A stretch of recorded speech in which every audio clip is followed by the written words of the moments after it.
Today, I'm going to walk you through how to take your mediocre baked chicken recipe to next level succulence, top notch excellence. No fail juiciness, bone pulls out like it's nothing, meat falls off the bone like you deserve it. You need any cut of chicken. Your favorite is what I recommend. Some lemon pepper will go on. You also need all-purpose seasoning or chicken bouillon, smoked paprika, oregano, a pinch of cumin to bring that warmth we need in here. Garlic and ginger paste are aromatics we cannot afford to leave out. Some melted butter will go a long way to bring us that richness, but you can substitute with your olive oil or any oil or fat you love cooking with. And then you're gonna go in and start rubbing all this goodness in like you're trying to make something clear. Rub it in like you're trying to emphasize on how good this is about to be. All right, once you're done with that and everything is coated perfectly, you're going to cling film this because we need this to marinate. We need it to soak in all this goodness before we bake it. I had an hour today, but if you have more, go for it even better. So after that, it's come out of the fridge where it was marinating. So what you're going to do next is place them strategically. Arrange them in your baking pan. Any baking pan you have will work for this. Your aluminum baking pan, your stainless steel, your ceramic like I'm using, whatever. It goes into the oven at 400 degrees Fahrenheit for 35 minutes. And on the 25-minute mark, you're going to go in and you will see that there are juices that have been released. You want to reintroduce these lovely, delicious juices back to each chicken piece. And this is known as basting, using the same juices that came out of the chicken to coat them while they're hot and cooking helps the chicken to reabsorb those juices. All right, because you set out to make succulent, juicy baked chicken. Then return to oven for the next 10 minutes and boom, voila, done.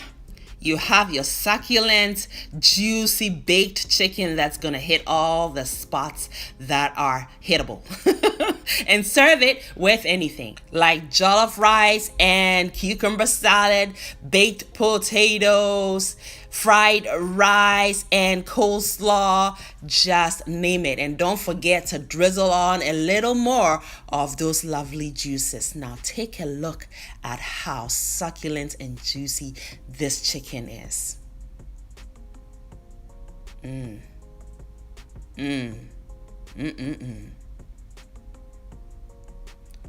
Oh, yes. This chicken was good. And what made it even better is how quick and how easy it was to put together. Now watch closely and appreciate how juicy, how fall off the bone, how pull out the bone like it's nothing this baked chicken quarter is. You saw that, so I needn't say any more. I appreciate you for watching, and I also hope that you have learned a thing or two and are inspired to try the recipe. Today on the menu, I am presenting my authentic Ghanaian chicken stew. Oh man, this chicken stew is gonna be the stew. You need to watch the video in its entirety. I begin first by sharpening my knives because I'm going to be cutting up my whole chicken. I use white vinegar and salt to thoroughly cleanse my chicken. So here's the first whole chicken. Salt goes on top of it, and then I add my vinegar. I'm going to really give it a nice scrub down. The vinegar helps to cut that sliminess so the chicken is easy to handle. It also kills some germs on it as well. The salt granules helps you to really scrub it down. After scrubbing it down, I give it a nice good bath with some warm water from the tap. Once that's done, I cut up my chicken to my preferred sizes and then I begin to clean up. Very important when you're handling poultry. So clean up and bleach helps to really clean all the germs 100%. Once that's done, we are ready to begin putting this stew together. So keep watching. Now, friends, all the ingredients will be listed in the description box for your convenience, but will also be repeated on the screen sporadically. So keep watching. You don't want to miss any of that. So we first create our marinade with 6 cloves of garlic, 1 chopped onion that goes in now, and 2 habanero chilies, 1 tablespoon of fennel seeds, and you can substitute that with aniseed. Next ingredient is 2 tablespoons of rosemary and 30 grams of ginger, which comes about the size of your thumb. Cut the ginger up into small pieces so they blend smooth, and add a little bit of water to propel the blades of your blender. And you want to blend till super smooth, just like so. Now, here are some spices and salt. So I have 1 tablespoon of salt, some turmeric, 4 sprigs of thyme, 2 bay leaves, some parsley flakes, and also some crushed black pepper. Then we pour in our blended marinade. And the next step is to massage all these spices and the marinade into the chicken. I almost forgot to add my Better Than Bouillon chicken seasoning or chicken base. So that comes in next, and I'm going to be using a tablespoonful of that. And there it is, the 1 tablespoon of Better Than Bouillon chicken base. And here is the jar in case you want to purchase some. I find this to be a better alternative to the cubes because it is devoid of MSG and artificial ingredients. So it's a good thing to have in your pantry. Now, marinate your chicken no less than 3 hours. I marinated mine overnight, so it is just perfect. And the aroma, I wish that you were here to really take it in yourself. It is perfect. It is hard and tough chicken, so it takes a longer time to marinate. It's going to take about 45 minutes to cook the chicken. So while that's going on, we're going to prep our tomatoes. Friends, I found these on the Vine at a very great bargain, so I am so happy right now. I cut them into quarters and I blend them till smooth. I'm not even going to add any water to this because the goal is really to reduce the tomato sauce. So about half the original amount. So blending it till smooth is essential to obtain that texture.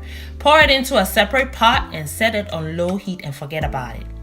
Go about your other business. Do some chores, listen to some jazz, read a book, and then on returning to resume having fun in that kitchen, it should be perfectly reduced. So I have some onions, ginger, garlic, and some chilies. Now these chilies I found at Quanchiwa's Kitchen Garden. She has an incredible and beautiful garden.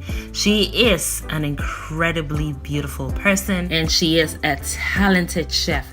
Friends, if you haven't had a chance to check her channel out, I encourage you to please do so. I have linked her channel in my description box. Show her some love as you have shown me. She deserves it.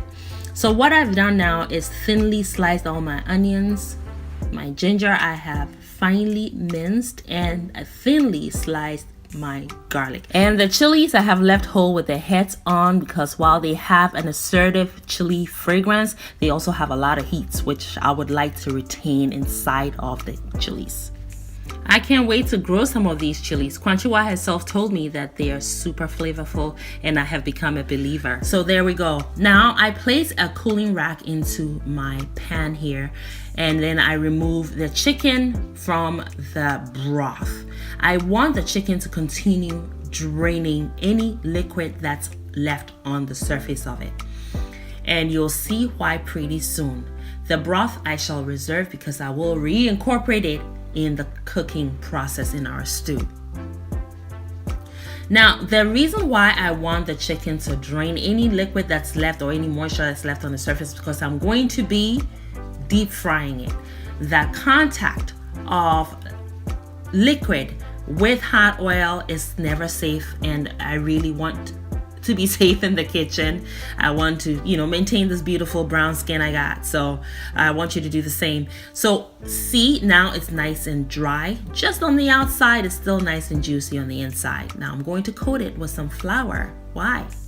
Because I want it to quickly caramelize on the outside, leaving the inside juicy still.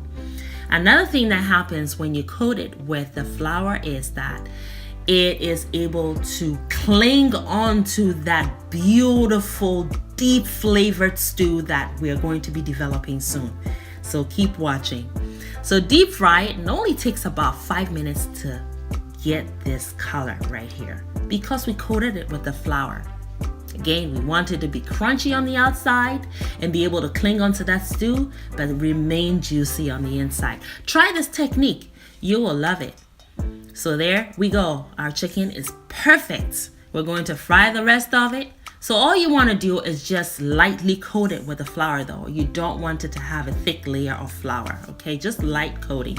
So drying the chicken first and placing it on the cooling rack is essential for you to actually obtain that effect. So our chicken is ready. We're going to fry our tomato paste next. So I have quite a bit of tomato paste here because I am making a big batch of this chicken stew. So I have 2 cups of tomato paste. Now the reason we fry it, and yes, I'm using a lot of oil, but I will be skimming a lot of it off at the end of the cooking. We need the oil to fry the tomato paste because it has a canned flavor in it. Frying it will get rid of that. Now you want to fry it for about 10 minutes until the color begins to darken, and then you add your curry powder that just went in.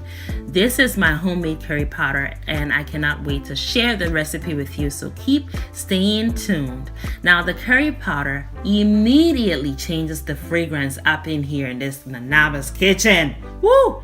I tell you friends, that curry powder is a one-stop shop for all the amazing spices this stew could use. I have just added my onions, ginger, and garlic, as well as some of the chilies still with the heads on. Stir it in and cover it, let it cook for about 10 minutes still on medium heat, and go back in and stir it again, just so that the bottom does not burn. And if you're cooking on the recommended medium heat, then that shouldn't happen. However, it is important to go in and stir periodically so that the onions and the other ingredients in there have a chance to evenly caramelize, which intensifies the flavors and just makes cooking smooth. Cover it back up and let it continue to cook on medium heat, allowing those onions and the rest of the ingredients to caramelize and deepen the flavors. You also notice that the color is changing, it's darkening. That's intense flavor. That's everything you want in this stew. So now it is time to add our reduced tomatoes. See how thicker it has become? It is just perfect. So pour all of it in and stir the pot till it is evenly combined. Just like that. Just look at the colors. Oh, can you tell the stew is going to be the stew?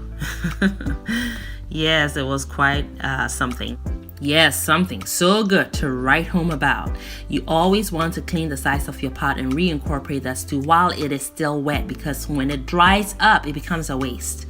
And again, we don't want to waste anything. Cover it back up. Let it continue to cook still on medium heat for about 10 minutes, and you'll see that the oil is now on the top. Stir it again. You always want to periodically do that because you are organically developing these flavors. That's so important. Yeah, so we are ready now to add our chicken broth. The chicken broth is also very well seasoned already. So when you add it, you want to stir it in to marry the flavors, and then you want to taste for salt. And it is perfect, so I'm not going to add anything else to it. Now friends, there is a considerable amount of moisture back in the pot. So because we're still cooking on medium heat, it is going to begin splattering, and you want to protect that skin. And nobody's got time for that. I don't like hot things landing on my skin. It hurts. So yeah, be careful. Always, always. Safety first. So now, just take a moment and look at that. Something good. Something really good, right? Yeah, stir it all in. Make sure all your chicken pieces are immersed into this beautiful chicken stew. And remember what I said about the light coating of flour on the chicken. It's now really going to cling to the chicken stew which is just the perfect scenario. Now, after introducing this stunning fried chicken to this ravishing tomato stew, you're going to let it cook on the lowest heat setting so both components have a chance to get to know each other and be friendly with each other, in a good way, so that you're able to achieve this right here. Look at that. You want to dig in at this point. Just take a look. Wow, this is a whole lot of flavor. I hope that you're able to try this recipe. You will not be disappointed, and always an optional step to introduce some fresh red onions for some sweetness and crunch. You cannot go wrong with that. And of course, you can always add some more chilies, leave the heads on, and break it into your dish if you like heat. And one final optional step is to add some hard-boiled eggs to this stew. That is the thing we do in Ghana to bring that final brightness to our deeply flavored stews, and after all, we made chicken stew, so what could possibly be wrong with adding some hard-boiled chicken eggs? Chicken is the theme today, so let's be forthcoming with the chicken, shall we? Oh boy, just look at this right here. And I served it with some Ghanaian salad. That recipe is coming up soon, so please stay tuned. Just look at that too. Yes, and some rice. Of course, some rice. You have to absolutely have some rice with the stunning chicken stew. Friends, I hope you are inspired to try this recipe and add your own twist to it. Make it your own. This is the quintessential Ghanaian plate of comfort. Welcome to the Nabas Kitchen. Let's make Tuscan chicken, which is so easy to whip up. First, we're going to season our chicken with the following ingredients: onion powder, garlic powder, salt, crushed black pepper, and paprika. Stir to combine and set aside. For the chicken, we're using skinless, boneless chicken breast. We are just drizzling on a little bit of oil. I happen to have some garlic infused cooking olive oil on hand, so that's what I used. But what you want to use is cooking oil, preferably cooking olive oil. Now sprinkle your seasoning mix that you just put together onto both sides of the chicken pieces.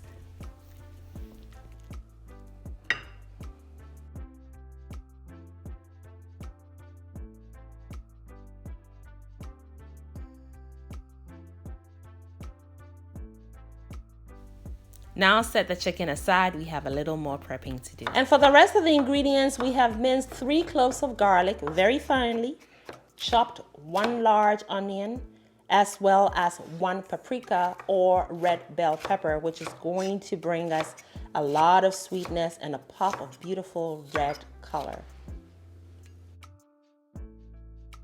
Also be needing tomato paste, fresh basil, heavy cream, a little more garlic oil or olive oil, dry oregano, sun-dried tomatoes, some chicken broth. This is my mix of onion, garlic, salt, crushed black pepper, and paprika.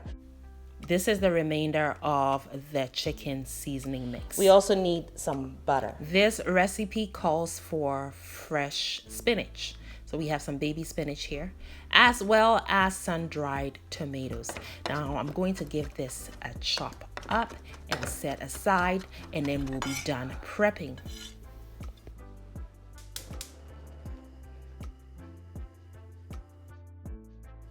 Here's our garlic infused olive oil, about 2 tablespoons of that. I'm also going to add 1 tablespoon of butter, and that's salted butter.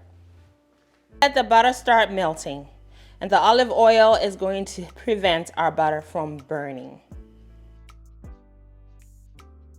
And then we're gonna go in with our chicken breast pieces, which have been resting for about 10 minutes, so they're well seasoned.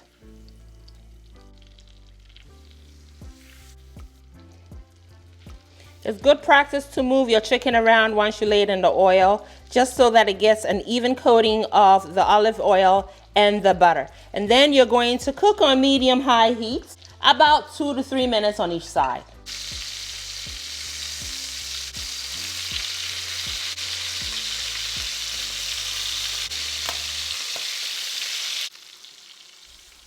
The chicken have been seared well, so remove and set aside. They're not cooked through though, so we will be cooking them again. Now go in with another tablespoon of butter, chopped onions and peppers, as well as the remainder of the seasoning mix. Then you're going to cook this for 2 minutes and then proceed to add your tomato paste. Once adding the tomato paste, you're going to incorporate it by just stirring it in. Cook another minute. Then go in with the minced garlic, followed by the oregano, then the sun-dried tomatoes. Stir it in and continue to cook a further 3 to 4 minutes. And then the next thing will be to deglaze the pan with the chicken broth. After deglazing, you'll need to cook a further 2 to 3 minutes, and at this time the lid will still be off, so it'll get a chance to reduce. And the reduction will cause the sauce around it to also thicken. At this point, you're gonna go in with some fresh basil chopped roughly to just freshen it all up.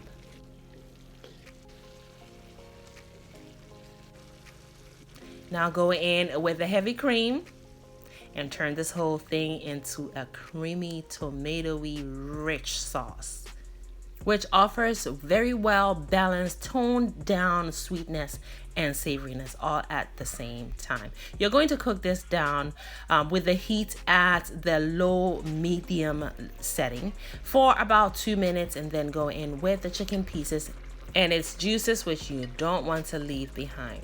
Just incorporate the chicken as well as you can without coating it entirely with the sauce. All right, now you're going to set the lid on, still on low medium heat, and cook a further 5 minutes, by which time the chicken will be cooked all the way through. And this is a good time to go in with the fresh baby spinach. Just get that stirred in as well as you can. What your goal is here is to just wilt it down. So literally we're using the residual heat to accomplish that.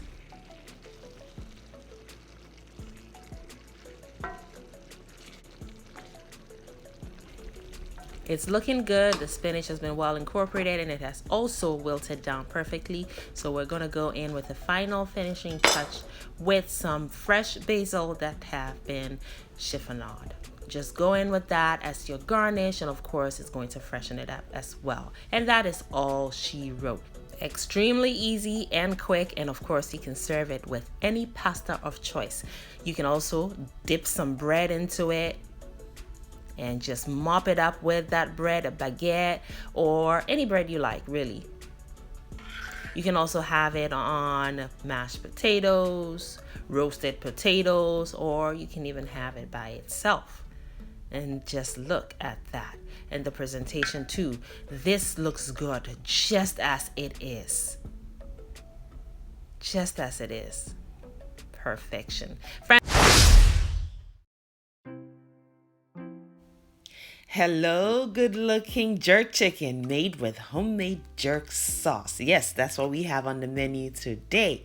Welcome, friends. Let's jump right into the recipe. I use the whole chicken, which I cut into 2 identical halves, making a longitudinal or sagittal cut. Then clean it squeakily with some lemon juice. Then comes our seasoning dry rub, starting with granulated garlic, smoked paprika for that extra smokiness, because jerk is nothing without smokiness. Also add your salt right now. Granulated onion also goes in. Now I have also added vegetable bouillon for that extra special flavor profile that keeps your palate wanting more. Yes, now shake, shake, shake So mix it all up and then sprinkle generously onto your chicken pieces, especially on that skin. Make sure you don't miss any spots. Then flip it over and do likewise. And yes, we're using homemade jerk sauce today because homemade never fails.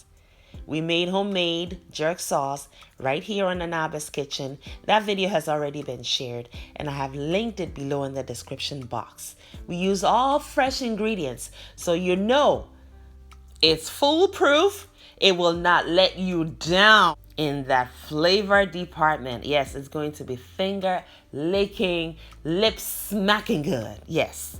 So make sure you season the chicken very well with this seasoning mix. Why? Because when we made our homemade jerk sauce, we only added a little bit of salt in, and the purpose of that salt was to preserve the jerk sauce. So it isn't enough salt in there or seasoning to season your chicken to the bone.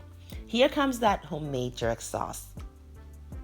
And I tell you, this homemade jerk sauce packs a ton of flavor with all these fresh ingredients. You can't go wrong with it. So be generous with that as well.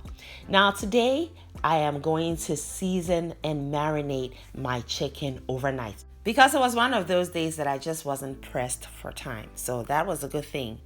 Now I do recommend though that you marinate your chicken for at least 4 hours for the best results, all right? But overnight is always better. So into the fridge it goes overnight, and the next day it is seasoned to the bone. So now we're going to throw it into the oven. It is exciting because we know our food is going to be ready soon and we're going to be digging in. Oh, I love food. I love good food too. So into the oven it goes at 400 degrees Fahrenheit for the first 30 minutes. During that time, all of those amazing flavors would have been seared and locked in.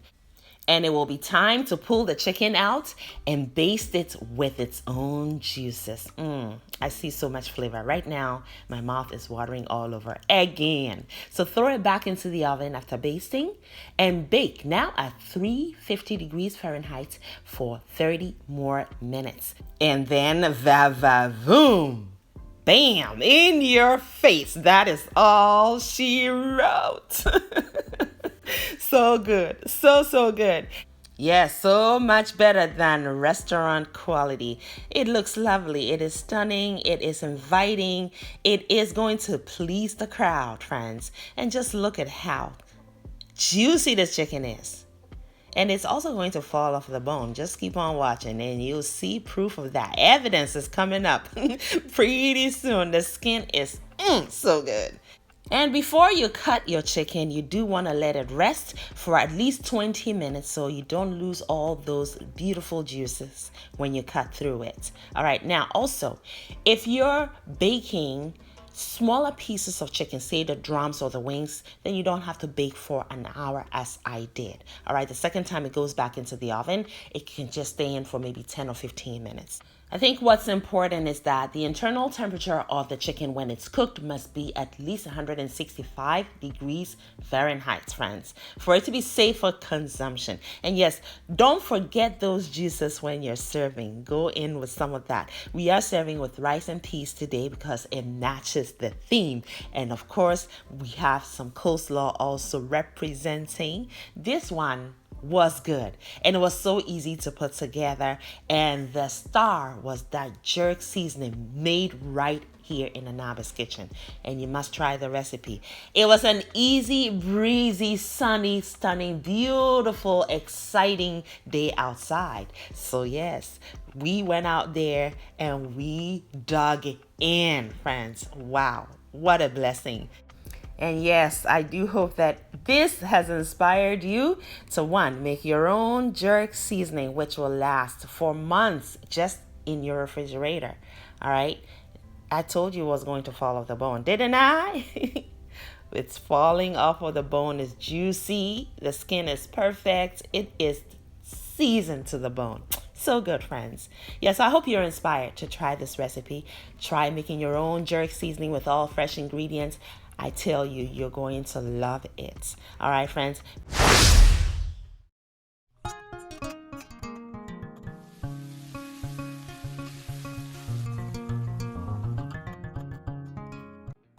Hello there, my beautiful YouTube family and friends. I hope you all are well and having a fantastic day.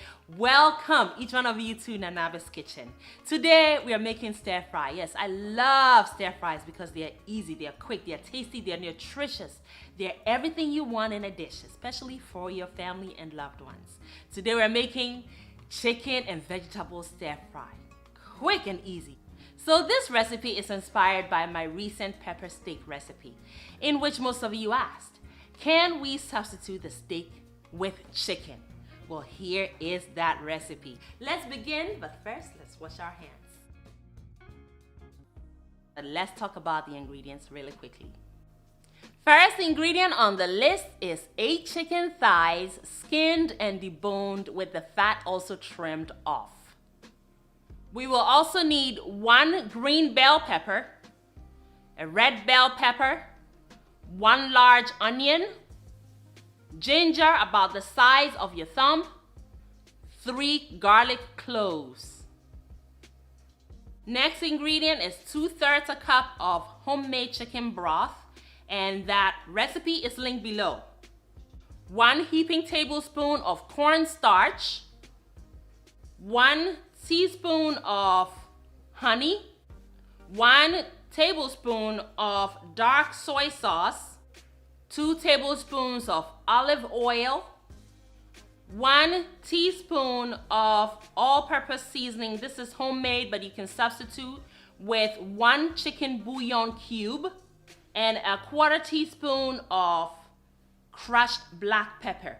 We will also be needing some salt to season as needed. Next step is to prep our vegetables. Let's get that out of the way.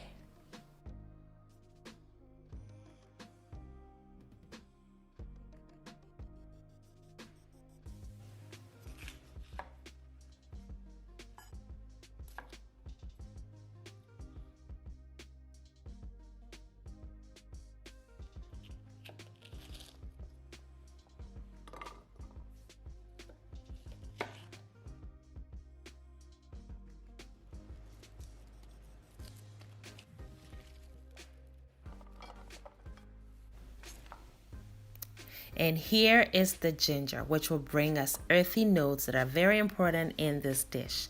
There are very few ingredients here, so you want to use ingredients that enhance the flavor of your vegetables, and ginger really helps with that. So I mince them finely as you see, and I give the same treatment to the garlic.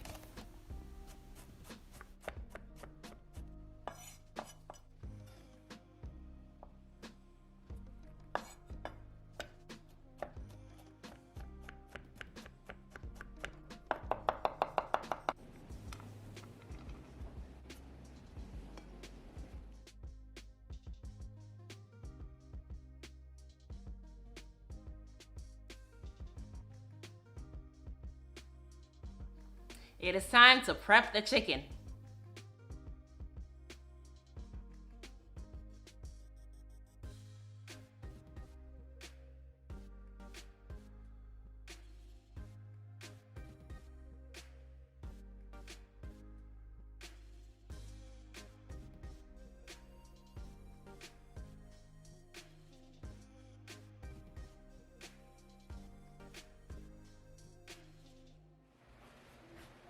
Everything is moving along smoothly and swiftly. It is already time to marinate the chicken. Let's do that. Here is my favorite part, friends and family, layering the flavors on the chicken. We are nearing cooking. So I'm adding half of the minced ginger and garlic. The ginger is going to give us those earthy tones we need in here. And I'm also adding the crushed black pepper right now, followed by the all-purpose seasoning, which is similar to your chicken bouillon. So you can use 1 cube of that. I'm using half of it and reserving the rest to season the vegetables. Then add the entire amount of soy sauce, followed by the honey. The honey is going to create that glaze-like effect and give the chicken that glossiness that's just to die for. I'm also adding the oil, which will play a role in that as well. We only used half of the oil. We'll use the rest to actually cook the chicken and the vegetables. Now here's a cornstarch, which I'm going to use half of it to marinate the chicken and to create a crust on the chicken when we cook it. And then the rest we'll reserve to create the slurry, which will become the sauce around that chicken. It's looking beautiful. So you want to massage everything into the chicken, set it aside for about 10 minutes. While it's marinating, you're going to now create the slurry, which is a combination of the chicken broth and the rest of the cornstarch. Whisk together to combine evenly, and your slurry is ready. It is crunch time, beautiful people. We are ready to cook on high heat throughout. So everything is going to happen really fast. High heat is important because that's how we're going to lock in those juices in the chicken, create that glaze-like effect on it, and also keep the crunch in those vegetables. Cook in 3 batches. Pour 1 batch of the chicken in there, spread them out, and let it cook for about 2 minutes. Flip, cook for another 2 minutes, and voila, you're done.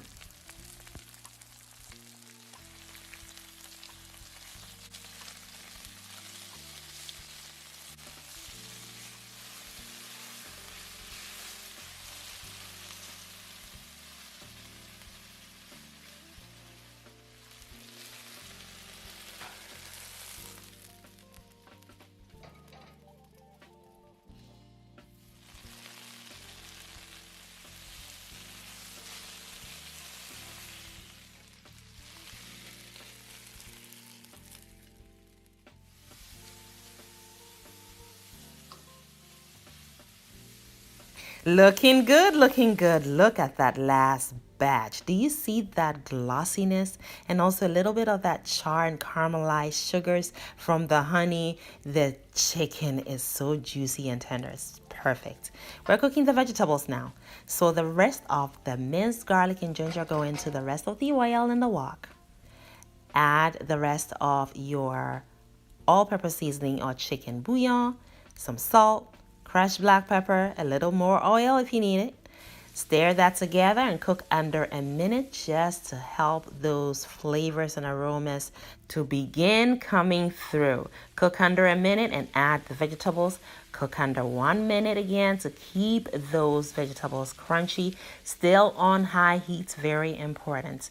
Ginger and garlic are must-haves when you're cooking a stir fry like this, especially on your vegetables.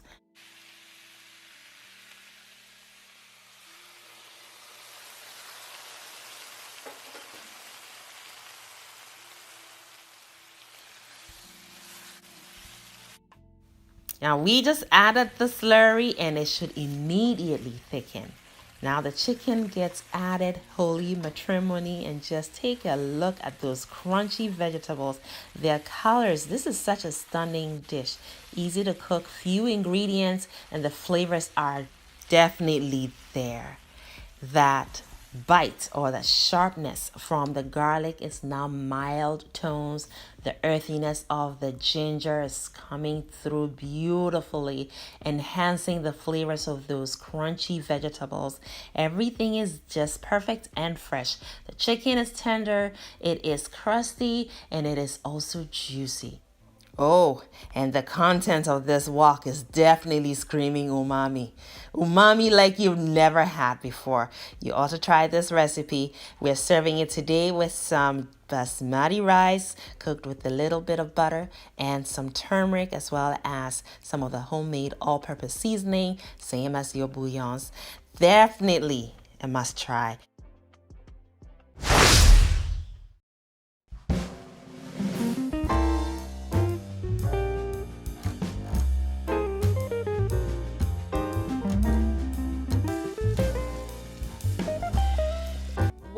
Welcome to the Now Best Kitchen, beautiful people. I hope you're having a wonderful day so far.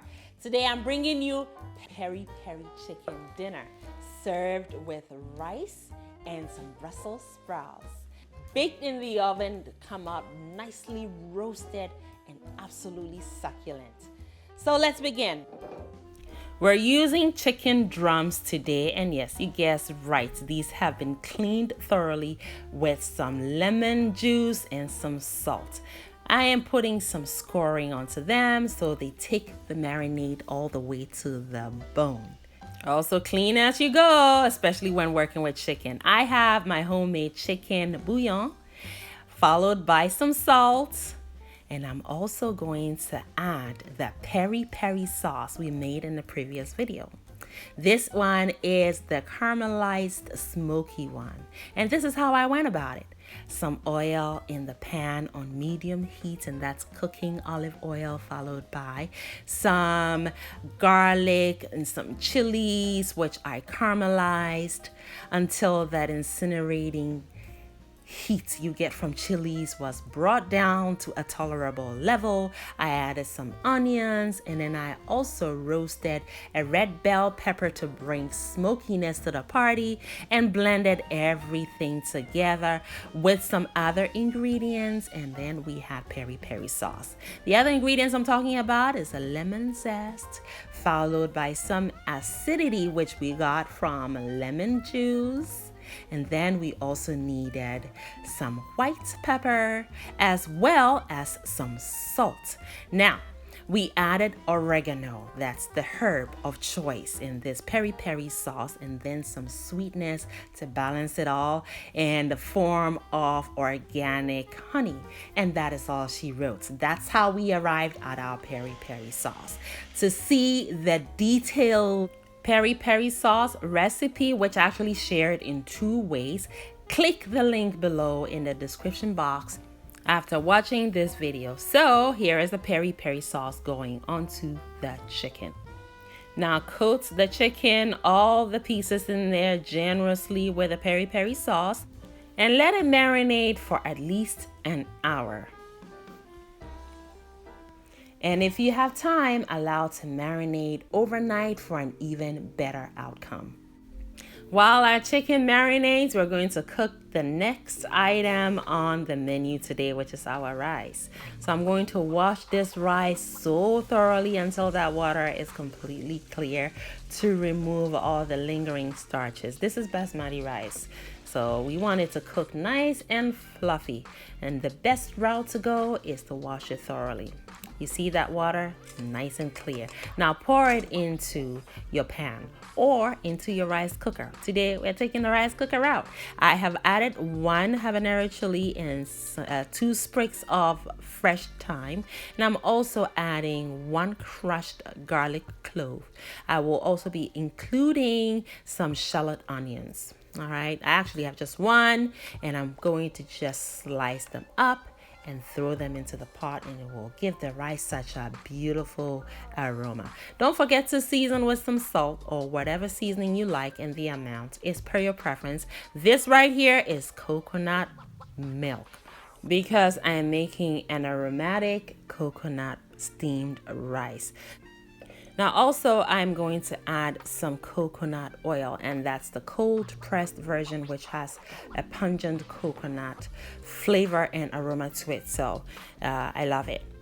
Now the rule of thumb in cooking steamed rice is to use 1 part of the uncooked rice to 2 parts of the water. So I kind of went that route, but I left everything in the description box so you can follow that. Now our peri peri chicken is done marinating, so I have sliced 1 white onion into thick rings and also separating all the layers into my roasting pan. I also have this 1 jalapeno chili, which I am also slicing into thick rings, and I did want to remove some of the seeds to minimize the amount of heat. So add them also to the roasting pan.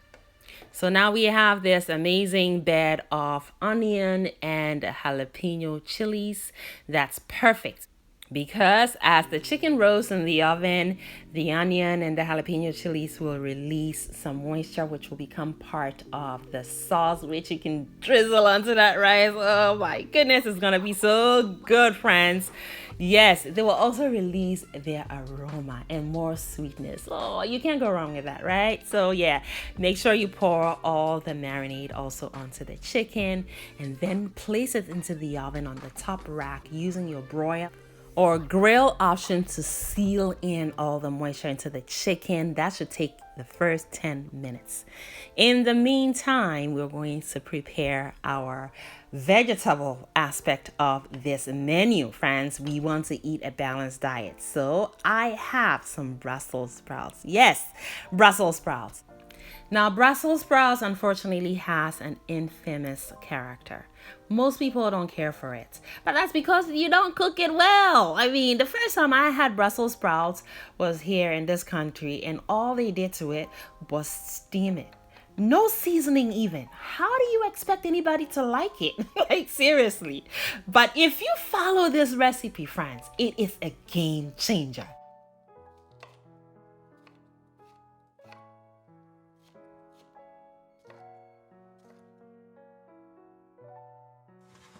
Now, 10 minutes after we're checking on the chicken, sealed in juices, you can tell. We're now flipping them.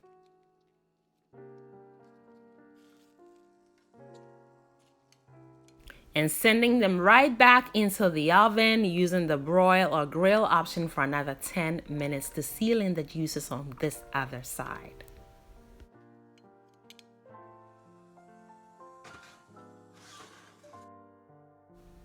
Now, the remainder of my peri-peri sauce, I am going to cook on very low heat in this skillet until it is reduced by at least half. I will know that when the oil starts to resurface. That's going to intensify the sweetness and all the other flavors going on in there, friends. Yes, and you will check on it periodically. Now, let's cook our Brussels sprouts. So, some cooking olive oil in this skillet on medium-high heat. Now, place all your Brussels sprouts in there and then turn them over as much as possible so the cut side is facing down. This is what we're trying to do here, gain a char. So we're going to kind of pan sear these. Char is equal to flavor, y'all. Yes, indeed it is. Most people don't care for Brussels sprouts because they think it's bitter, and that is true. And we'll delve more into that. But in the meantime, let's check on our peri-peri sauce. It's coming together and reducing perfectly, but you want to go in and give it a stir once you see the oil resurfacing. And everything is happening at the same time. It's called multitasking, lots of fun and excitement. 10 minutes after the chicken went back into the oven, it is seared beautifully also on this second side. So we're going to push it back into the oven and use the bake option to roast it till it's cooked to the bone and safe to eat. That should take about 25 minutes. And the Brussels sprouts have also, after about 3 minutes, have gained a char on the cut side. And that char is really an alteration to that infamous bitterness. It is now sweetened. Now let's add our shallots. We're still cooking on medium-high heat. We're going to also add some all-purpose seasoning, which you may substitute with a bouillon or a stock cube of choice. Also, we need some crushed black pepper. Freshly ground is always best. All right, now we are going to cook for the next 2 minutes just to get those onions also softened and sweetened. Now we will be needing some chili flakes. Adjust the amount here to your preference, and also don't forget to season with some salt. Now the garlic that we sliced thinly in the beginning are gonna go in at this stage because we don't want to introduce them too early on because they will burn and become bitter, and we're trying to get rid of bitterness here. So now the secret ingredient is some honey, friends. Yes, honey is sweet, and we need sweetness to counter that bitterness, friends. Yes, use just a little bit of honey Yes, just a little bit. It's not an overpowering amount. Now we're also adding our red bell peppers we chopped, and that is bringing a punch of color and even more sweetness. Done. Once we add the red bell pepper, we cook for an extra minute, and really, it's ready to serve. Look at that. I tell you, if you go this route with cooking your Brussels sprouts and you never like Brussels sprouts, I tell you, it'll become your favorite vegetable. And it is really rich in a lot of nutrients. So now we're also checking on our peri-peri sauce. It is reduced beautifully and you see the oil, right? So yeah, I'm gonna turn the heat off. It is ready to be used to baste the chicken, which has been in the oven for 25 more minutes using the bake option. So it is perfectly roasted. I'm gonna bring it out and coat it with the peri-peri sauce that we have reduced. Friends, it is smelling quite intoxicating and really inviting in my kitchen. Friends, Sister Madame is so happy right now. Yes, after basting with the peri-peri sauce, we're gonna put it back into the oven for just 5 more minutes.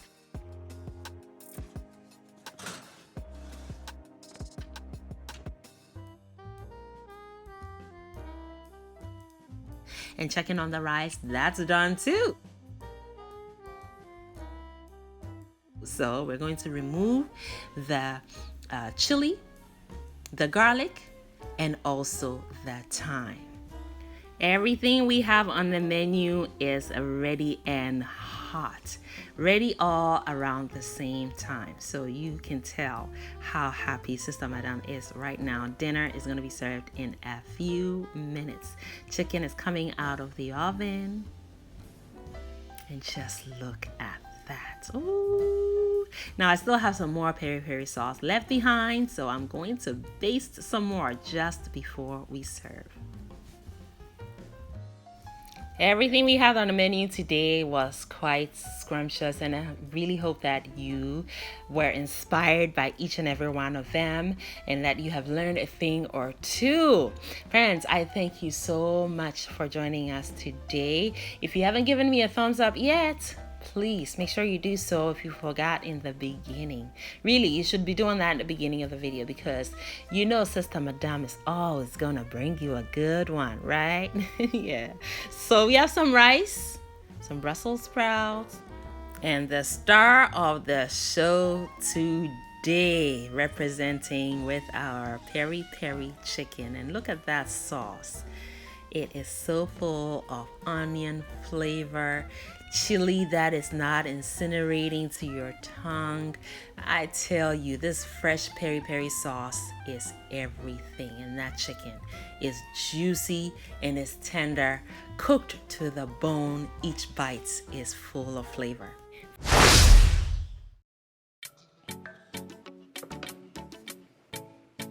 Greetings everyone, welcome to Nanaba's Kitchen. So today we're making chicken yassa. It is a popular and famous Gambian and Senegalese dish made with lots of onions and packs a ton of flavor.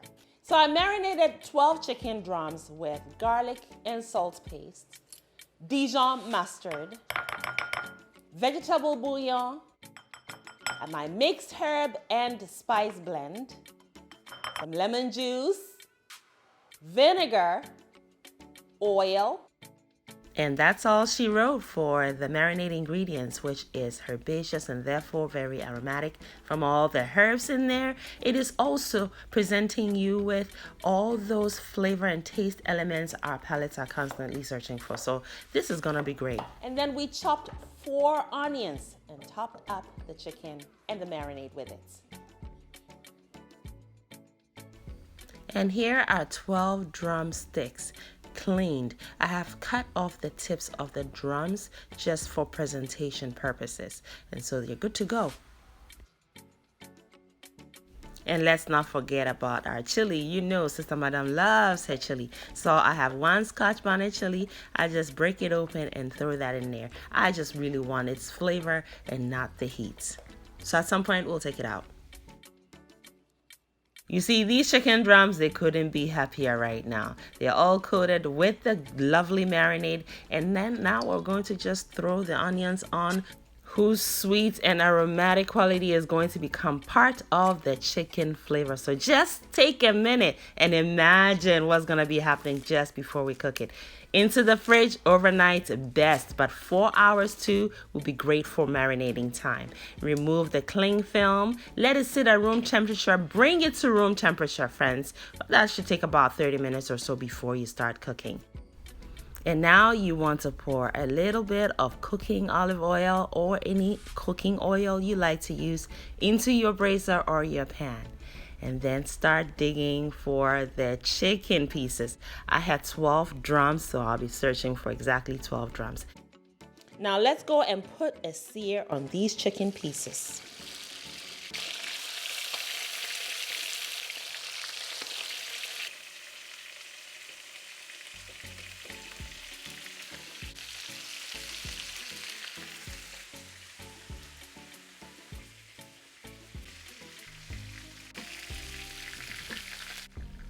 Two to 3 minutes on all sides of the chicken pieces should give you that precious golden brown color, that mouth-watering, very attractive color. And what that's also going to do is not just presentation, friends, it's also going to seal in, lock in, and sear the chicken so it contains its own juices. So those juices are not running out all over the place. So it will cook nice, plump, moist, and tender. It will also fall off the bone, and that color looks amazing. So take them out. Next step is the onions. And yes, we have a whole lot of onions because Yassa is all about those onions. The more onions, the better.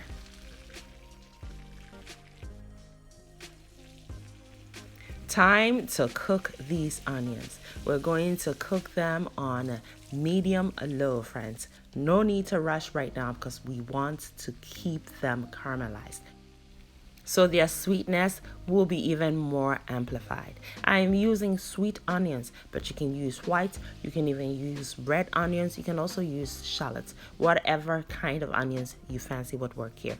A little more oil I went in there with just to help the caramelization process, to keep things moving, friends. The caramelization process takes a little bit of time, about 12 to 15 minutes on medium low. Spread your onions out, that helps, especially when you're using a pot that's heavy like a cast iron pot or pan or wok or even a multi-ply stainless steel. Yes, so you want to spread it out because the heat is evenly distributed in that pan, so the onions get an even opportunity to be caramelized at the same time. And see that transformation. It is beautiful, just absolutely gorgeous. So the chicken, when we seared them, left their drippings in that wok, right? But the onions, because they release a lot of moisture during that caramelization process, they pick up those juices. They literally deglaze the pan. Now, the chicken, they're not cooked through. We know that. We just sear them, so they have to be returned into the wok in order for them to cook completely through and be safe for consumption.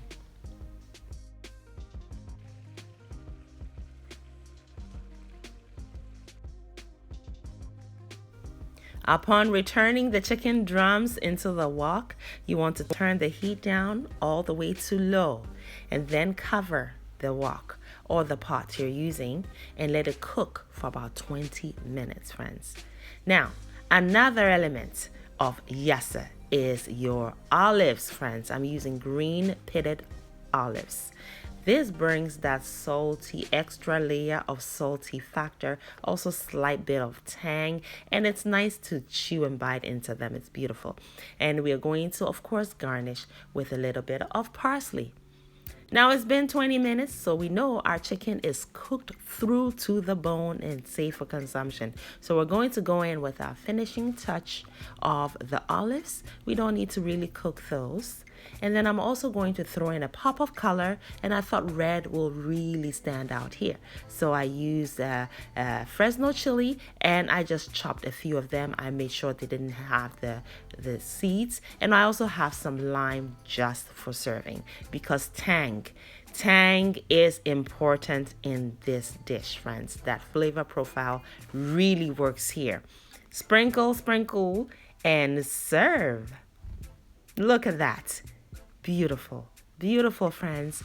Yes, to think that you can make a sauce without tomatoes, because in Ghana and West Africa, most of our sauces are tomato based, but this has no tomatoes in it, and it is even more flavorful, friends. I hope you try this recipe. And yes, we served it with our recently shared coconut and vegetable rice dish. Oh, it was so good. So good, friends. Yes, it's finger licking, lip smacking good, friends. Yes, so think of it. It's sweet, right? We use sweet onions. Onions are naturally sweet and they're caramelized, so they're even sweeter. So if you go in with a little bit of that lime or lemon juice, not only would it freshen the flavor profile up, but then it will also balance the sweetness. And see how tender that chicken is? Literally fell off of the bone. And with this, I mean, listen, friends, just try the recipe. You keep on going for a bite after a bite. It is addictive goodness, friends. Good to you. Wow.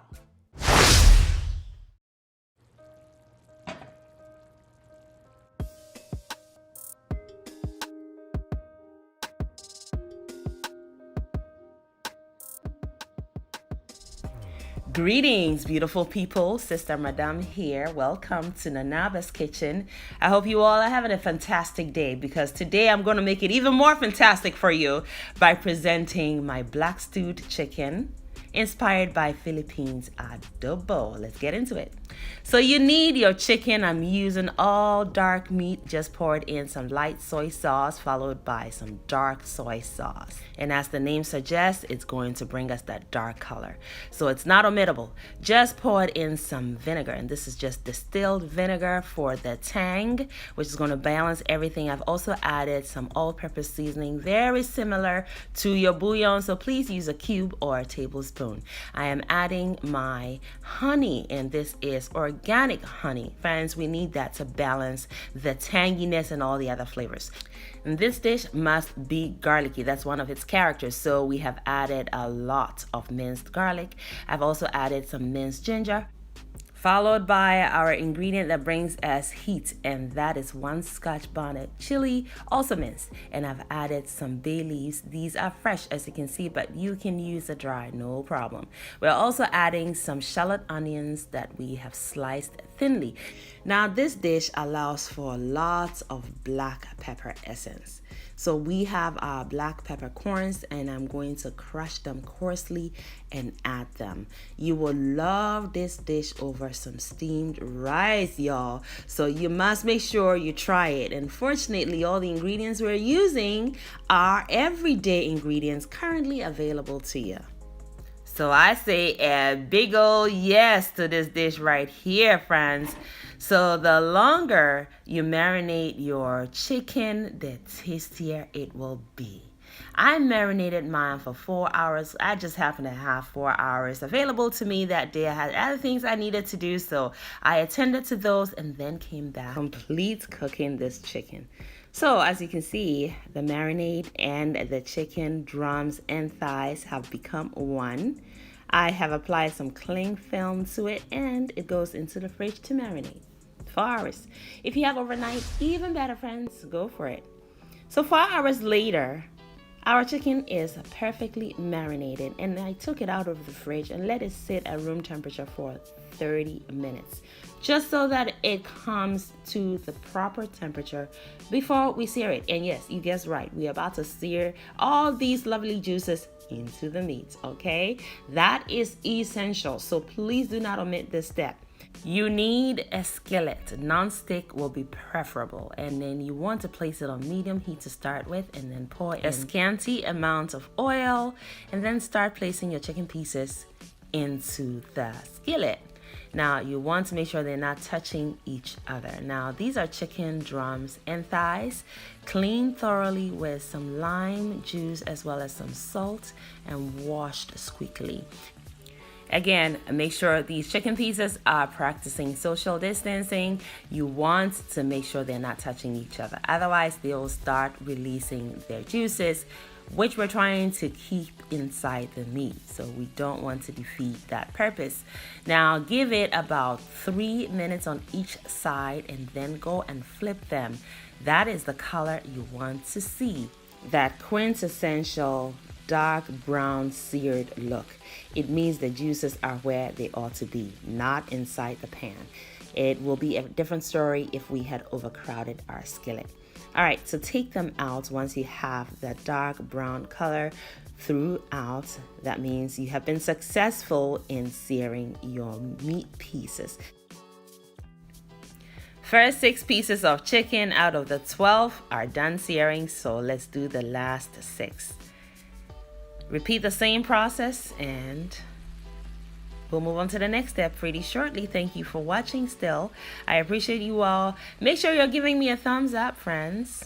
Help to push this video as far as it can get. We're nearing the time when families all over the world, loved ones, friends will be gathering around the table, having great conversation over scrumptious food. A variety, a plethora of such dishes. So since you're going to be cooking all kinds of food for that table, you want to be as efficient as possible with your time without skimping on these great flavors. This is a really good one to go for. I hope that you're able to put it on the table with the other dishes because let me tell you, like I said, it's easy to whip up and yet it is quite deeply tasty. So what I'm doing currently is deglazing the skillet with water. And so I am essentially just lifting off all those caramelized bits because that's a lot of flavor we don't want to waste. Then set it aside. We're going to start cooking our black stewed chicken adobo style. I have some onions I'm going to thinly slice. Then onions will bring us even more sweetness. If you have sweet onions, you can even use that. That's even more preferable. In this other pan, we're going to pour in about a tablespoonful of cooking olive oil, and you're going to add your onions and cook them till they're slightly caramelized, and you want to stir periodically. The heat is on medium. So our caramelized onions will bring us more sweetness. So that's really what we're going for. So they will complement that honey we used very well. Now, in the absence of honey, you can substitute with brown sugar, okay, friends? The onion slices have slightly caramelized, so now we're adding our marinade, all right? We want to add everything in there. And we're going to cook this until it is concentrated. Still on medium heat, you're going to stir constantly until you see that sauce thickening.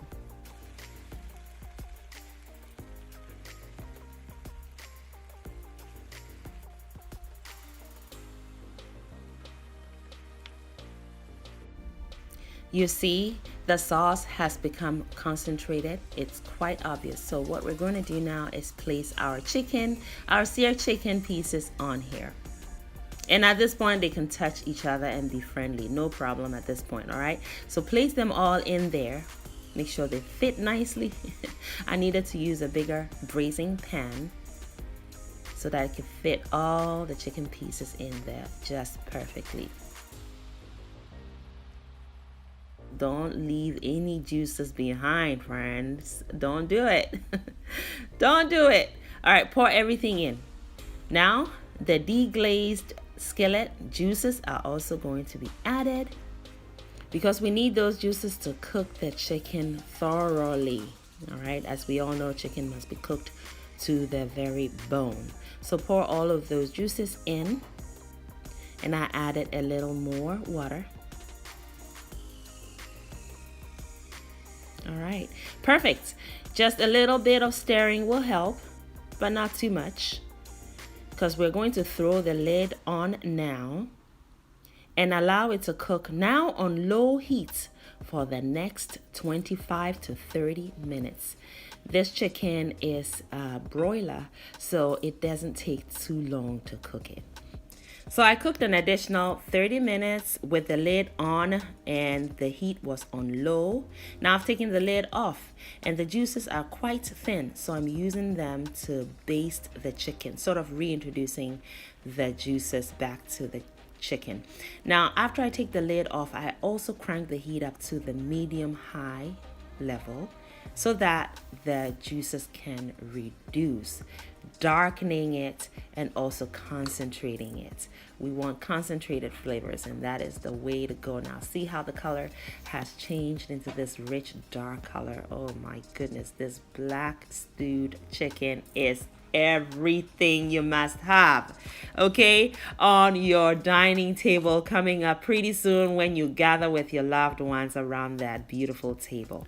And I garnished with some scallions sliced on a very exaggerated bias, inspired by Joshua Weissman, one of my culinary heroes. I adore his work. You must have this over some steamed rice, y'all. Oh my gosh, that sauce. Oh, it was so good, friends. You must try this. Look at how the chicken is falling off of the bone. Just absolutely juicy and tasty, friends. I appreciate you all for watching. I hope you have learned a thing or two and are also inspired to try the recipe. Make it a great day and have fun, especially in that kitchen. Thank you, beautiful person, for watching the video all the way to the end. Kindly leave me a comment and subscribe down below. And don't forget to share the video as well. Also, watch more videos. It is chop time, and here in Anaba's Kitchen, chop time is always yes, friends. So pull up a chair. We are all friends and family here.